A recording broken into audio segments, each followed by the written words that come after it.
Tu l'as certainement déjà ressenti, cette sensation étrange, presque irréelle, quand tu rencontres quelqu'un pour la première fois et que ton cœur murmure ⁇ Je connais déjà cette personne ⁇ Ce regard familier, cette énergie reconnaissable, ce lien inexplicable. Comme si cette personne avait toujours fait partie de ton histoire sans que tu saches vraiment pourquoi. Et si ce n'était pas une impression? Et si en réalité tu la connaissais, mais d'ailleurs, d'avant, d'une autre vie? Bienvenue dans l'épisode 6 de cette mini-série intitulée État d'âme. Dans toutes les traditions spirituelles, de l'hindouisme au chamanisme en passant par le bouddhisme tibétain, il existe cette idée que les âmes voyagent par groupe. Des familles d'âmes, on appelle ça.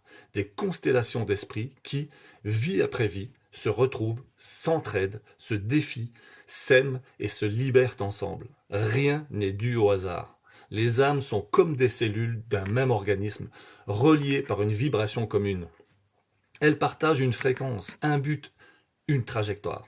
Alors quand elles s'incarnent à nouveau, elles se cherchent, elles se reconnaissent, elles se rejouent sous d'autres formes les scénarios qui n'ont pas encore été compris. C'est ce qu'on appelle des contrats d'âme. Avant chaque incarnation, selon les traditions ésotériques, les âmes passent ce que l'on appelle des contrats d'âme. Ce ne sont pas des contrats écrits, mais des accords vibratoires. Elles choisissent un contexte, une famille, une époque, et surtout les autres âmes avec qui elles vont évoluer. Ce choix n'a rien d'aléatoire, il sert à un but d'évolution. Une âme peut choisir d'incarner la mère protectrice, la sœur jalouse, le compagnon blessant ou le guide inspirant selon la leçon qu'elle ou l'autre doivent apprendre. Ce n'est pas du hasard ni du karma punitif, c'est un processus éducatif cosmique. La vie n'est pas un tribunal, c'est une école. Et chaque incarnation, chaque rencontre, chaque douleur est un professeur. Alors pourquoi les mêmes âmes reviennent? Parce que la vie est un cycle et que l'évolution se fait en spirale. Tant qu'une dynamique n'est pas comprise, elle revient. Pas pour nous faire souffrir, mais pour nous permettre de la transcender. Tu t'es déjà demandé, j'imagine, pourquoi certaines personnes te font vibrer d'amour ou de haine dès le premier instant. Tu as déjà remarqué ça? C'est parce que ces émotions sont des points de résonance non résolus, entre vos âmes. Vous vous retrouvez pour rejouer la scène, mais cette fois avec la possibilité de la comprendre différemment. Rien ne se perd, tout se répète jusqu'à être intégré. C'est le principe même de la réincarnation. La vie te remet sur le chemin que tu n'as pas encore compris. La mécanique vibratoire, c'est la résonance des âmes. Si on reprend la logique dont j'ai parlé dans les vidéos précédentes de David R. Hawkins et de son échelle de la conscience qui est très intéressante, chaque être vibre à un certain niveau d'énergie. De la honte et la peur en bas à la paix et l'amour en haut. Tu ne rencontres jamais quelqu'un par hasard. Tu rencontres ce que tu vibres et tu reconnais ce qui résonne. Les âmes qui tournent sur une fréquence proche de la tienne reviennent dans ta vie encore et encore jusqu'à ce que vous montiez ensemble vers une fréquence plus haute.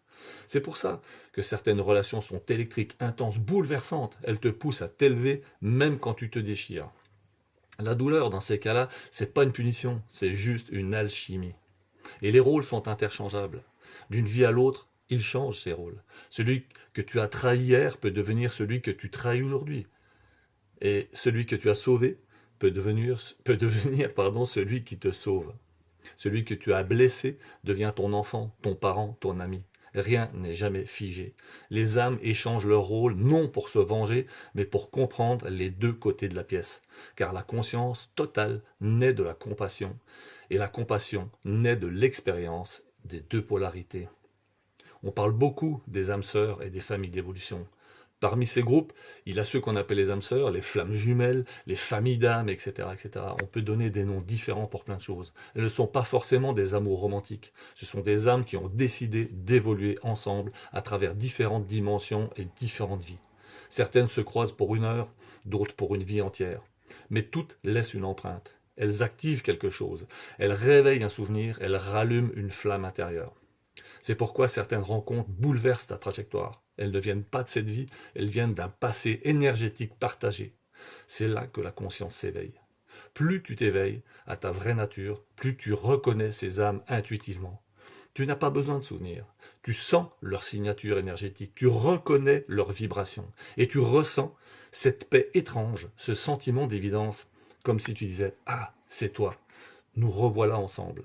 Et plus tu vibres haut, plus tu attires des âmes qui t'élèvent à leur tour. Parce que dans les plans supérieurs de conscience, on ne se retrouve plus que pour guérir. On se retrouve aussi pour créer, pour contribuer, pour aimer sans aucune condition. C'est ça qu'on appelle l'amour inconditionnel. Alors, en conclusion, pourquoi croisons-nous toujours les mêmes âmes? Parce que l'univers est un grand théâtre d'évolution. Parce que l'amour, la peur, la joie, la douleur sont des rôles et que les acteurs changent de costume, mais pas de mission. Chaque rencontre est un miroir, chaque lien est une mémoire, et chaque vie une chance de rejouer la pièce, mais avec plus de conscience. Peut-être que la vraie fidélité ne se mesure pas à la durée d'une vie, mais à la profondeur d'un lien à travers les siècles. Alors voilà, pour finir, je te dirais juste que rien ne s'oublie, tout se transforme, comme on dit. Les âmes ne se perdent jamais, elles se retrouvent quand elles sont prêtes. L'amour ne s'éteint pas avec la mort, il change juste de dimension. La conscience ne cherche pas la perfection, elle cherche la compréhension. Si cette vidéo t'a plu, comme d'habitude, like-la, partage-la pour aider les autres, commente-la pour me dire ce que t'en penses, abonne-toi pour ne pas louper les autres et surtout, merci du fond du cœur de me suivre.